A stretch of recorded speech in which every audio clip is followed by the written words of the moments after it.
Salve, pessoal! Sejam bem-vindos mais uma vez aqui ao canal da Escolha Educação. Eu sou o professor Paulo Mendes, professor de Geografia, e quero ter o privilégio da sua presença comigo em mais uma aula sobre, agora, o tema das fontes energéticas no mundo.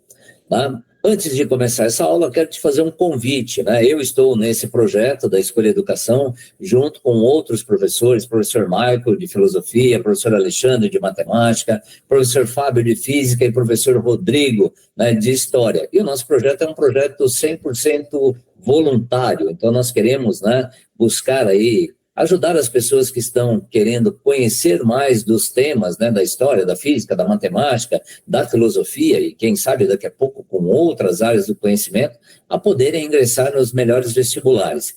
Por isso, se você puder contribuir conosco, né, se inscrevendo no canal, divulgando esse material, seremos muito gratos. Mas então, vamos lá, vamos para a aula.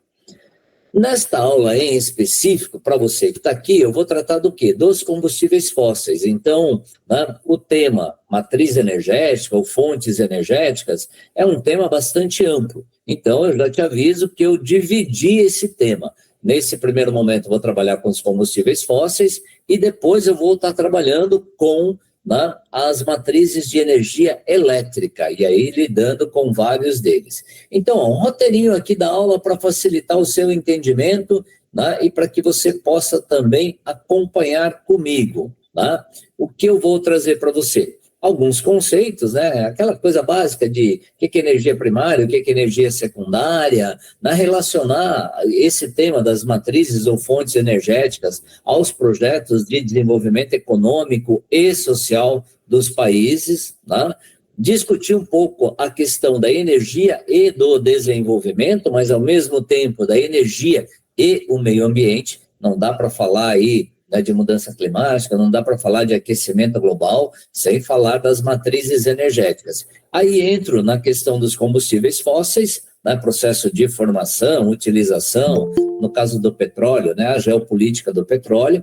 e depois vou adiante. Então, lá pela frente, vou trabalhar especificamente com a questão da energia elétrica e aí com as principais fontes ou matrizes, né? As hidrelétricas, as termoelétricas e as termonucleares e, por fim, as chamadas fontes alternativas. Então, esse é um panorama, né, de um cenário de 3 aulas. Nesta primeira aula, né, o que eu vou abordar é a questão dos combustíveis fósseis. Tudo bem? Muito bem. Então, indo lá, ó. Quando você vai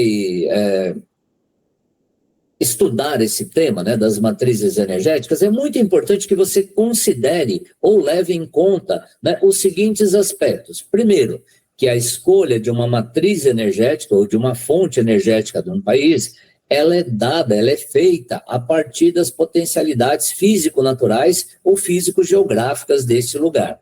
Então, só para dar um exemplo, né, eu não posso esperar que um país que tenha, sei lá caso da Arábia Saudita, 80% do seu território numa área desértica, que esse país tenha como principal matriz energética as hidrelétricas, né? Não vai funcionar. Então, a questão das potencialidades, características e potencialidades físico-naturais são fundamentais. Segundo, né? Este país vai ter que observar o quê? A demanda projetada por energia e a capacidade geradora de cada matriz. Então, um país qualquer que esteja lá prevendo crescer 2%, 2,5% ou mais do que isso ao ano, né, ele tem uma perspectiva de demanda por energia e, a partir daí, né, ele vai poder se planejar. No nosso caso, Brasil, né, em 2001, o Brasil viveu um apagão elétrico. Eu vou abordar isso mais lá na frente. E, naquele momento, lá em 2001, o Brasil tinha como fonte de energia elétrica principal as hidrelétricas. Elas representavam 83% da energia elétrica gerada aqui no país. E aí, então, vem o apagão. Quer dizer, como é que você resolve essa questão? O Brasil acabou apelando para as termoelétricas. Então, ó, a demanda por energia e a capacidade geradora vai ser fundamental. Adiante, custo e logística. Tá? Então, muitas das vezes você tem possibilidades de geração de energia elétrica, mas a implementação daquela fonte que você está pensando pode ser, né, tão cara, ou a logística pode ser tão complicada que inviabilize economicamente. Vou dar um exemplo e aí passo adiante, porque isso será abordado mais lá para frente. Um exemplo, né, energia maremotriz. Né? Então, é possível fazer, né, obtenção ou ter obtenção de energia a partir, né, do movimento das marés? É claro que é. Mas é viável do ponto de vista econômico para muitos países? Nós vamos perceber, né, que não, embora tenhamos alguns países que utilizem, né, desta matriz, ou pelo menos tem uma parte da sua cota energética vindo dessa matriz. E, por fim, lembrarmos também que energia é um setor estratégico. Então, se é um setor estratégico, tem interesses econômicos e geopolíticos. No caso específico dos combustíveis fósseis, né, os interesses geopolíticos estão muito bem demarcados. E chama a sua atenção para algo, né, extremamente importante. Pensar energia é necessário pensar também na questão ambiental. Mas muitas das vezes, ou pelo menos naquilo que nós temos assistido ao longo do tempo, né, considerando a realidade de muitos países, a exemplo do Brasil, nós temos assim, a questão ambiental é fundamental, mas quando entra a questão econômica acaba, né, sobressaindo a questão ambiental. Então, muitas das vezes, o aspecto ambiental é negligenciado, né, em detrimento da questão do oferecimento da energia, ou em detrimento do econômico. Né? E aí, então, nós vamos lá para o primeiro item que eu quero abordar aqui, ó. Conceito, né? O que é uma energia primária? Então, entende-se por energia primária aquele conjunto de matérias-primas, né, e fenômenos naturais que a gente pode usar na produção de energia. Né? Basicamente é isso. E aí, vamos lembrar aqui, ó, o que eu estou chamando de matriz energética. Matriz energética corresponde ao conjunto das fontes. Tá? Então, aquele conjunto das fontes utilizadas por um país para gerar energia, a esse conjunto nós temos a matriz. E aí nós temos as fontes, né? E cada uma delas vai ter lá um conjunto de características. No caso, algumas fontes são não renováveis, a exemplo dos combustíveis fósseis, e outras fontes são renováveis, a exemplo da energia eólica, da solar, da biomassa, né? E mesmo da hidrelétrica, ok? E no caso das fontes secundárias, o próprio nome está dizendo, né? Me parece um pouco autoexplicativo, mas vamos lá para reforçar, né? Até porque ninguém tem a obrigação de fazer todas as deduções que eventualmente são necessárias, mas vamos lá. Fontes secundárias são aquelas produzidas a partir das fontes primárias, então a energia elétrica, né, é uma fonte secundária. Tudo bem? Então, nesse quesito, vamos para estes dois gráficos, ó. Matriz energética mundial. O mundo em 2020 era um mundo majoritariamente dependente dos combustíveis fósseis. 31,6% de petróleo, 27,6% de carvão e 25% de gás natural. Ora, somando isso daqui dá mais de 80%, né, da energia utilizada para movimentar, né, toda a economia, para movimentar todo o processo produtivo, para, né, abastecer todas as residências e por aí vai, né, os combustíveis fósseis, os maiores aí utilizados, ou a maior cota utilizada. Pegando em 2016, eu não consegui esse dado mais atualizado, né, por isso que eu estou trabalhando aqui com o dado de 2016, mas ele serve muito. Naquele momento, em 2016, o Brasil, estabelecendo uma comparação Brasil e mundo, né, no que diz respeito à energia proveniente de fontes renováveis e não renováveis, o Brasil tinha uma posição muito interessante, ó. 56,5% da energia, né, utilizada no Brasil vinha de fontes não renováveis, né, e aí nós vamos ter lá, por exemplo, os combustíveis fósseis, mas basicamente os combustíveis fósseis, os minérios radioativos menos, né? Porque isso corresponde no Brasil a cerca de 2,5% só da energia, que é a energia termonuclear, e 43% de energia renovável, ao passo que o mundo, ó, 86% energia não renovável, tá? E 14% renovável. Aí você fala assim, mas fez todo sentido, né? 31 mais 27 mais 25 já dá aí, basicamente, né, esse número acima de 80%, tá bom? Aí nós seguimos, né? Então, volto lá, matriz energética e matriz elétrica.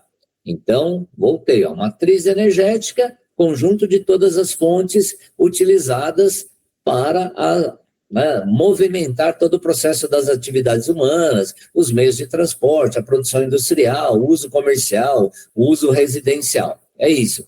Quando eu falo de matriz elétrica, eu estou falando daquele conjunto de fontes usadas apenas para a geração de energia elétrica. E aí, então, vamos lá, no mundo, em 2021, 36% da energia elétrica era provinda do carvão, da queima do carvão. E aí nós estamos num momento em que, mais do que nunca, né, só para linkar a questão energia, meio ambiente, energia, desenvolvimento. Se a energia é fundamental para o desenvolvimento econômico e social, né, a energia elétrica, ela provém basicamente, né, no mundo, a maior parte do carvão. E aí nós temos o quê? O carvão é o combustível fóssil mais poluente, portanto a gente tem, né? Vou voltar no item que eu disse agora há pouco, entre produzir energia barata e cuidar especificamente do meio ambiente, o próprio dado ou os dados do gráfico mostram que a preocupação ambiental, ela existe, mas, né, ela é colocada aí num segundo plano, né, nesse quesito. Gás natural, 22%, aqui 15% das hidroelétricas ou hidrelétricas, 9,8% da energia nuclear, 6,5%, né, da energia eólica, energia solar entra aqui em termos mundiais somente com 3,6%, 2,7% petróleo, né, portanto as termoelétricas movidas a petróleo, e 2,5% outras fontes renováveis. Mas nós teremos aqui pela frente chance de observarmos isso.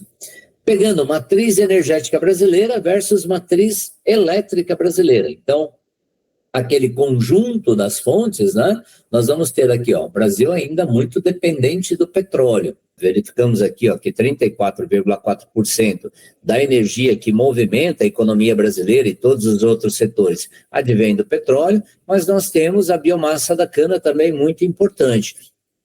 Isso se deve a um processo que vem desde os anos 70, mais especificamente a partir de 1974, né, que foi a criação e desenvolvimento do Programa Nacional do Álcool, conhecido como Proálcool, ok? Na matriz elétrica, olha, eu ainda vou abordar isso num outro momento, mas o Brasil já foi muito mais dependente da energia hidráulica.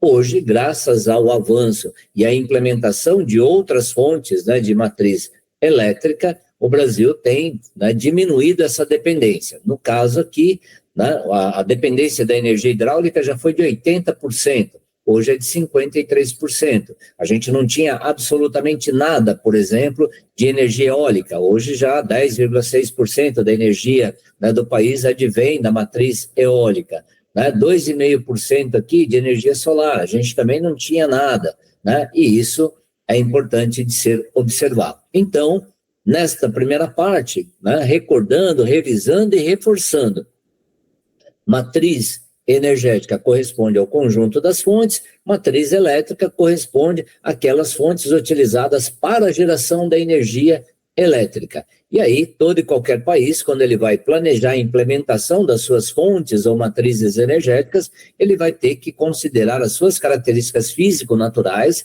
ou físico-geográficas, tem que levar em conta a questão da logística e do custo dessa energia, né, e tem que levar em conta, obviamente, né, a questão da demanda por energia. Então, né, qual é a fonte energética que vai me oferecer num tempo determinado ou no menor tempo possível, uma quantidade de energia que me faça, né, poder oferecer ao mercado para que eu possa ter aquele projeto de desenvolvimento acontecendo, ok? Seguindo, né, então aqui, coloquei, né, dois gráficos para observarmos o seguinte, qual é o objetivo aqui? Primeiro, né, verificarmos que o consumo energético mundial, a expectativa é que haja um aumento da demanda até o ano de 2050, né? Principalmente um aumento de demanda, conforme o gráfico está mostrando, na Ásia, né? Isso se deve, obviamente, a duas coisas básicas, né? Primeiro, ao crescimento econômico dos países. Segundo, à melhoria das condições de renda da população, porque na medida em que a população vai tendo, né, uma condição de renda melhor, ela vai tendo, ela vai consumir mais energia, ok? Segunda coisa importante de observarmos, tendência para o futuro.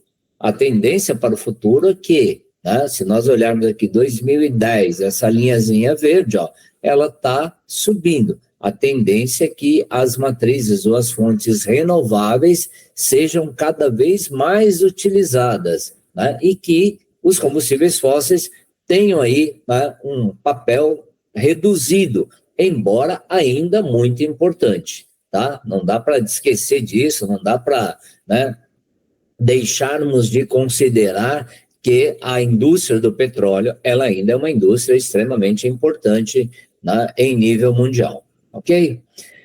E aí, então, nós entramos no objetivo da aula, né, nos combustíveis fósseis. E aí, assim, bom, basicamente, o que interessa aqui? Olhar como é que se dá o processo de formação do carvão. Então, o processo de formação do carvão, ele se dá a partir do momento em que uma grande massa de material vegetal, leia-se, um conjunto de árvores, né, de grande porte, esses materiais foram sendo soterrados em condições específicas. Um pântano, por exemplo, né, numa área pantanosa. E a partir daí, né, com baixa oxigenação, e alguns milhões de anos, esse processo foi acontecendo, esse processo de transformação. Então, nesse processo de transformação, que vai começar lá, né, na turfa, no lignito, na hulha, para chegar no antracito, o que a gente tem aqui? Né? Processos de transformação daquela árvore que eu citei lá no início até chegar ao limite aqui do antracito. E esse percentual de carbono é o que vai determinar, por exemplo, a qualidade do carvão. Então, esse soterramento pouco profundo, né, transforma a turfa em lignito e depois, né, vai transformar o lignito em carvão especificamente, macio, que é chamado de hulha. E depois continua o processo estrutural, né, de metamorfose, graças à temperatura e à pressão, e aí a gente tem, né, isso sendo solidificado na forma lá do antracito, ok? E aí, olhando para o mundo, né, quem são os maiores produtores e quem são os maiores consumidores de carvão? Porque isso vai definir muito também, né, de maneira geral, aquela grande questão. Quem são os maiores poluidores? Porque se o carvão é a matriz mais poluidora, né, os maiores usuários, obviamente, que estão contribuindo de forma mais acentuada para a produção dos gases de efeito estufa. E aí é preciso observar. Então, ó, chamando a sua atenção para o fato de que, normalmente, os grandes produtores são também grandes consumidores. No caso, a China, né, maior produtora e maior usuária, ou seja, maior consumidora. Depois vem Índia em segundo, Indonésia em terceiro, a Indonésia vai aparecer aqui somente em, né, sétimo lugar. Depois vem Estados Unidos, ó, Estados Unidos terceiro aqui. Se nós pegarmos os maiores emissores de gases de efeito estufa no planeta, nós vamos perceber que a China e os Estados Unidos estão nesse processo, são os dois maiores, ok? Seguindo, carvão mineral no Brasil. Onde é que tem carvão mineral no Brasil? No sul do Brasil. Então, no sul do Brasil, tem um grande cinturão aqui, ó, que vai pegar, né, de uma porção sudoeste do estado de São Paulo, de maneira geral, tá, e vem até o Rio Grande do Sul. Só que esse carvão brasileiro, grosso modo, né, é um carvão que é de baixa qualidade. Então, nesse processo de formação do carvão, né, há alguns milhões de anos, nesta região específica, que atividades vulcânicas lançaram grandes quantidades de cinzas no ar. E esse processo, esse material, quando ele foi sedimentado, quando ele foi depositado no solo, né, e nesse processo de soterramento desse material que originou o carvão, faz com que o carvão, ou fez com que o carvão brasileiro, né, ele tivesse uma grande quantidade de cinza, e, portanto, uma menor quantidade de carbono, o que faz dele um carvão de baixa qualidade, tá? No entanto, o carvão brasileiro, né, ainda é utilizado. Não é todo o carvão brasileiro que é de baixa qualidade, certo? Passamos adiante. Petróleo. Qual é a diferença do processo de formação do petróleo para o processo de formação do carvão? O material de origem, basicamente, né? Enquanto para o carvão, as árvores, né? Então, aquelas florestas ancestrais lá que foram sendo soterradas, aqui a gente vai ter o quê? Né? Todo o restante do material orgânico, plâncton, né? Então, aquelas partículas menores, mas por serem muitas, né, elas foram sendo depositadas no fundo dos oceanos. E a partir daí, este material também foi recebendo um processo, foi passando por um processo de transformação. Condições básicas, né? Rochas permeáveis para o armazenamento. Eu gosto muito de frisar isso para os meus alunos, né, nas aulas presenciais, e frisando aqui para você também, que está me dando o privilégio de contar com a sua presença, né, é que não existe, por exemplo, aquela ideia de que eu tenho um bolsão de petróleo, né, como se eu tivesse, olha, eu tenho rocha acima, eu tenho rocha abaixo, e eu tenho como se fosse uma bolha ali de petróleo. Não é assim que funciona. O petróleo está incrustado na rocha. A melhor analogia que eu encontro para isso seria mais ou menos o seguinte: pensarmos, né, numa esponja. Então, o petróleo está ali no meio, né, dessa esponja, entre os poros das rochas, preenchendo esse espaço. Então, foi necessário material orgânico, rochas permeáveis para armazenamento desse material, rochas impermeáveis para impedir, né, que ele fluísse para as camadas cada vez mais profundas e também para impedir que o gás que vai se formando junto com isso, ele extravasasse, ele fosse para outro lugar. E milhões de anos para essa transformação. Aí nós vamos olhar, então, esse é o processo de formação, aí nós vamos olhar para aquilo que normalmente aparece quando se tem alguma questão relativa a esse tema do petróleo e tal. Normalmente o enunciado das questões traz várias informações sobre reservas, né, ou sobre exploração. Mas eu estou, de novo, pegando dois gráficos aqui, dois conjuntos de dados, né? O primeiro sobre as maiores reservas e o segundo sobre os maiores consumidores. Então, a Venezuela detém a maior reserva, seguido da Arábia Saudita, depois do Canadá, depois do Irã, Iraque, depois Rússia. Tá? Esse é o cenário. E se nós formos olhar, em termos gerais, a Venezuela com 18% do petróleo mundial, a Arábia Saudita com 17%. Aí depois veio o Canadá com 10%, depois veio o Irã com 9%, depois o Iraque com 8% e assim sucessivamente. No entanto, quando nós percebemos, vamos olhar para os maiores consumidores de petróleo, nós vamos ter os Estados Unidos, seguidos de perto pela China e de perto pela Índia. Entre, né, os maiores produtores, somente a Arábia Saudita aqui vai aparecer em quarto lugar, né, e a Rússia também vai aparecer em quinto lugar, ok? Mas é importante, todos nós sabemos aí que a economia do petróleo ainda é aquela economia que movimenta o mundo. E no século XX, né, teve um papel fundamental e continua tendo. Em relação ao petróleo, pensarmos em termos geopolíticos, né, o que eu recomendo que você fique atento ao papel de duas grandes organizações. A primeira organização está aqui citada, a Organização dos Países Produtores e Exportadores de Petróleo. Por quê? Porque essa organização, criada lá nos anos 60, ela foi uma resposta, né, a uma outra organização que já existia anteriormente e que funciona basicamente como um cartel. Então, né, lá nos anos 20 do século 20, foi criada uma organização que reúne, né, ou que reunia naquele momento as 7 maiores empresas, ou as 7 grandes empresas produtoras de petróleo, as chamadas 7 irmãs, né? E estas empresas, elas passaram a desempenhar um papel muito importante na produção deste recurso mineral energético. Tá? E aí, o que acabou acontecendo? Essas empresas, elas iam para os países, exploravam as reservas desses países e pagavam um valor, né, menor do que aquilo que os países entendiam como sendo, né, fundamental para eles, ou para o seu desenvolvimento.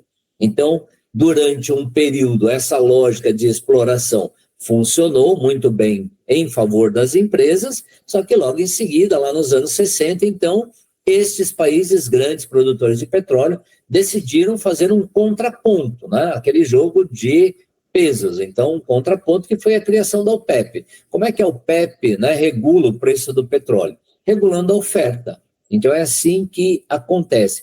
Então, os países da OPEP, eles possuem forte influência, né, porque eles detêm grande parte, ou a maior parte das reservas comprovadas de petróleo no mundo, e ao mesmo tempo, eles influem aí, né, de maneira geral, na distribuição, né, desse petróleo, o que vai determinar o preço do barril do petróleo.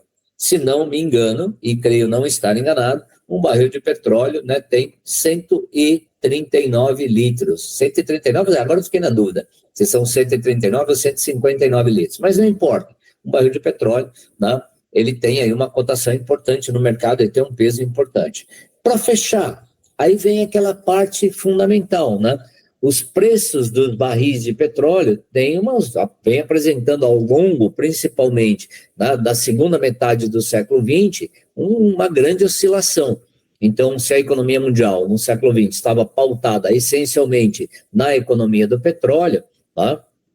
O petróleo, lá nos anos 70, apresentou a sua primeira grande crise. E a primeira grande crise do petróleo se deu em 1973, né, com o primeiro grande choque do petróleo lá, em que a OPEP corta a venda de petróleo para os Estados Unidos e para a Europa, tentando fazer com que os Estados Unidos, né, apoiadores de Israel, na chamada guerra lá, né, do Yom Kippur, que os Estados Unidos forçassem Israel a devolver aos países árabes os territórios ocupados e a devolver aos palestinos, né, o controle de algumas áreas que tinham passado para Israel nesse, né, conflito, ok? Então o petróleo sai de $10 e vai para $55.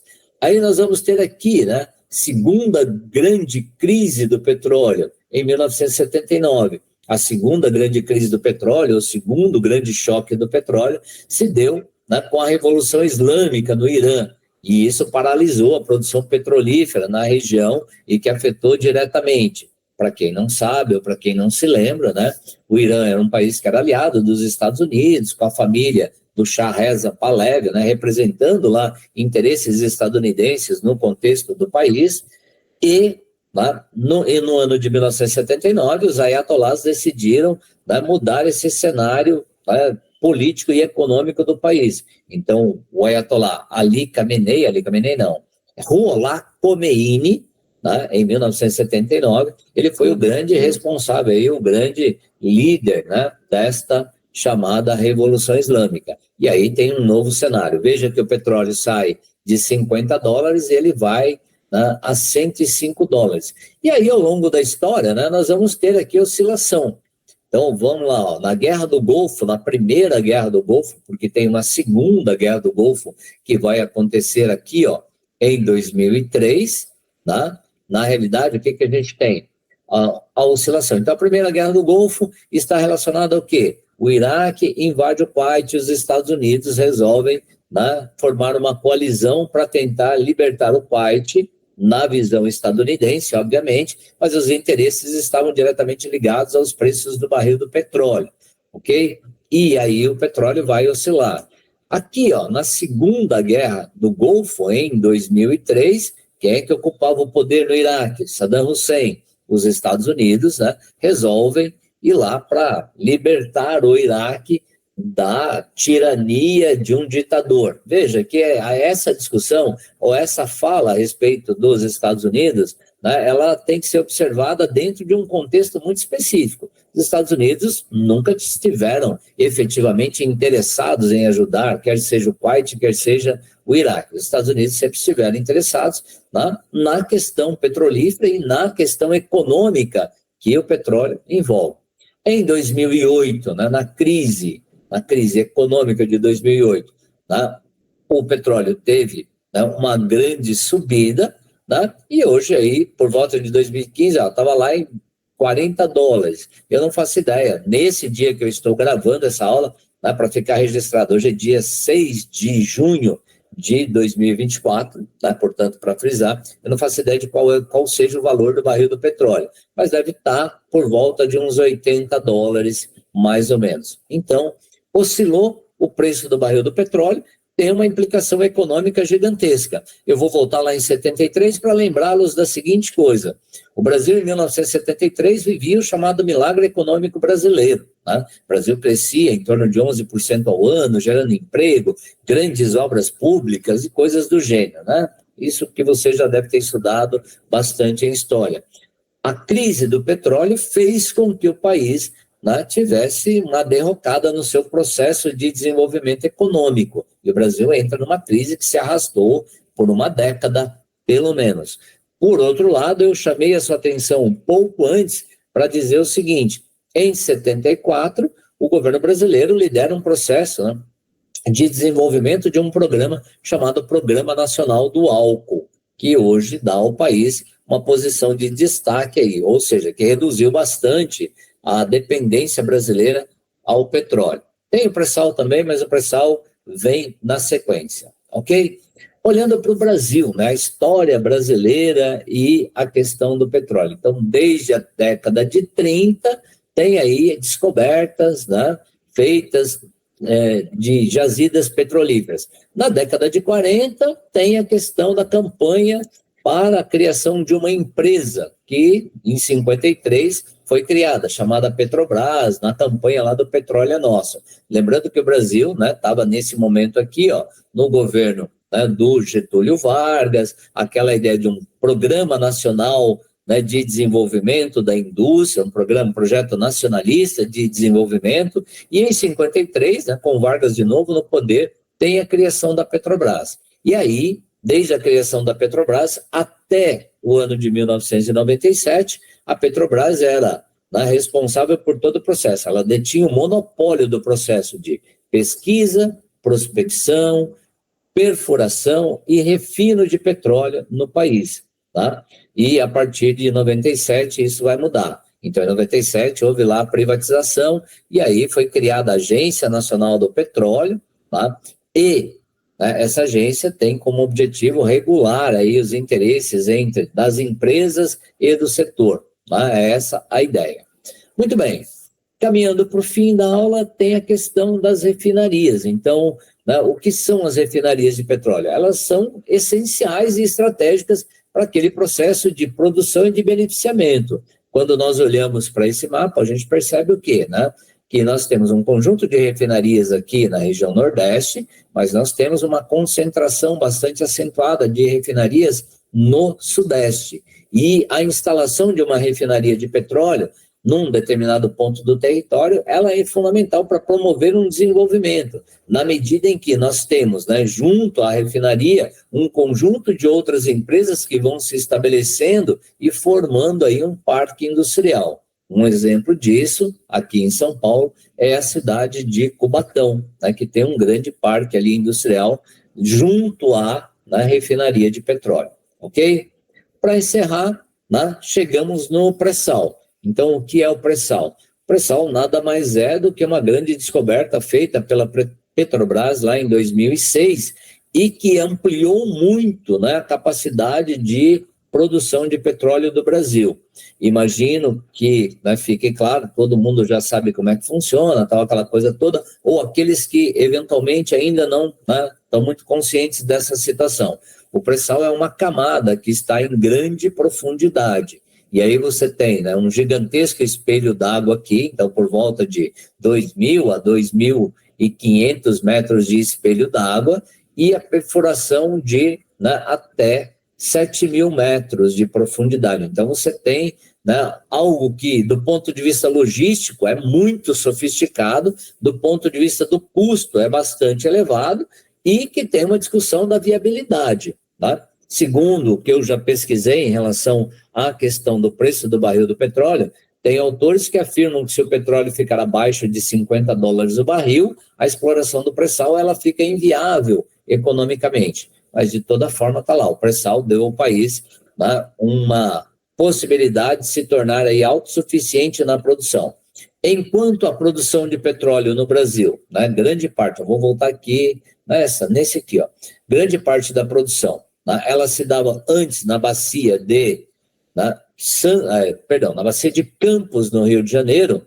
Atualmente, a maior produção, ela está na bacia de Santos, que corresponde à questão aí do pré-sal, tá certo? Então, o Rio de Janeiro ainda continua sendo a área com maior produção, depois seguido de São Paulo, aqui, Espírito Santo. Na verdade, é o Rio, Espírito Santo, depois São Paulo, e depois vai aparecer aqui o Rio Grande do Norte, a Bahia e tal. No caso do Rio Grande do Norte, a exploração de petróleo ela vai se dar na área continental.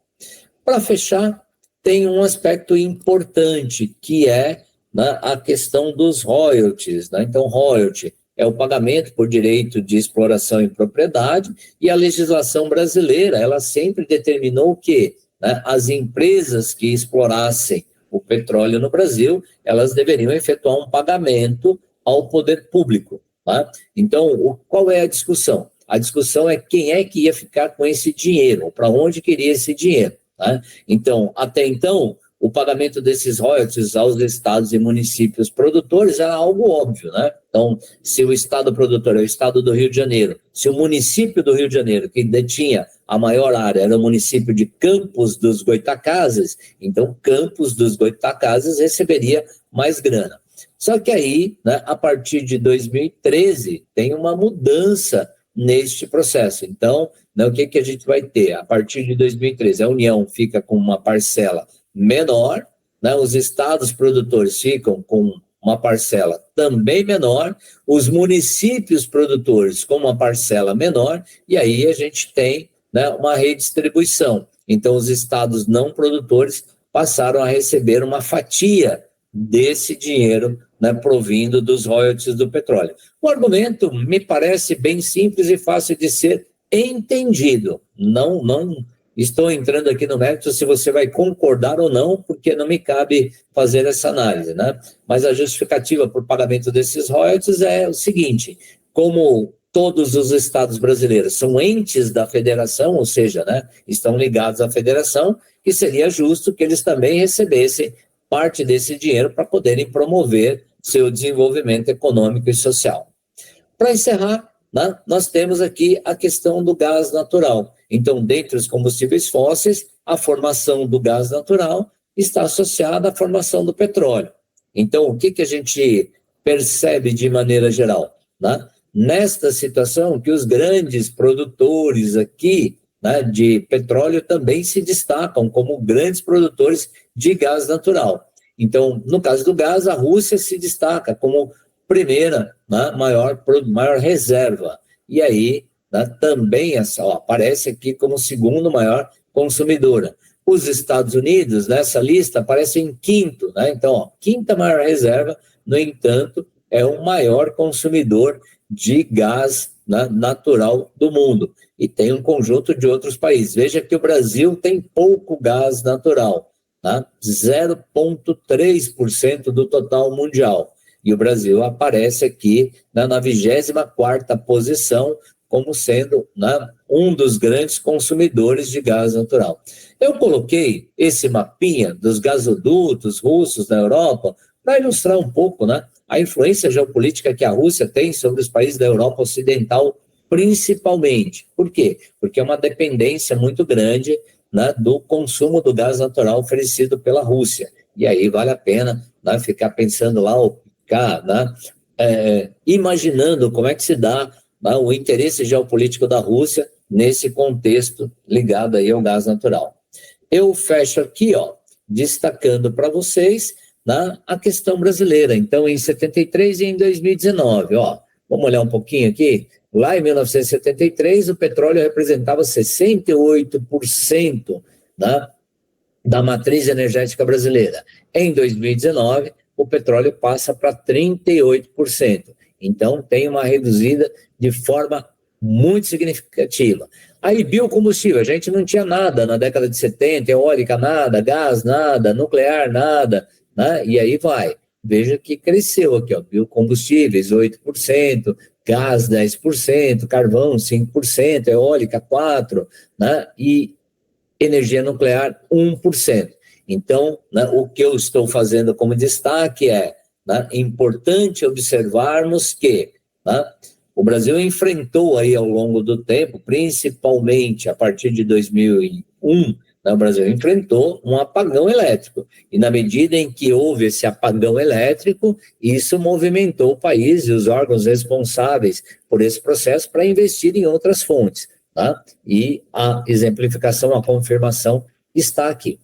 Bom, cheguei ao final desta aula, né, vendo a questão dos combustíveis fósseis com vocês. Eu espero que vocês tenham gostado, espero que vocês tenham, né, curtido e que, mais do que nunca, que esta aula tenha contribuído aí para o seu conhecimento, tá certo? Então, fica o convite para acompanhar as outras aulas sobre fontes de energia aqui no canal da Escolha Educação. Eu me despeço por aqui, muito obrigado pela atenção, um abraço e até mais.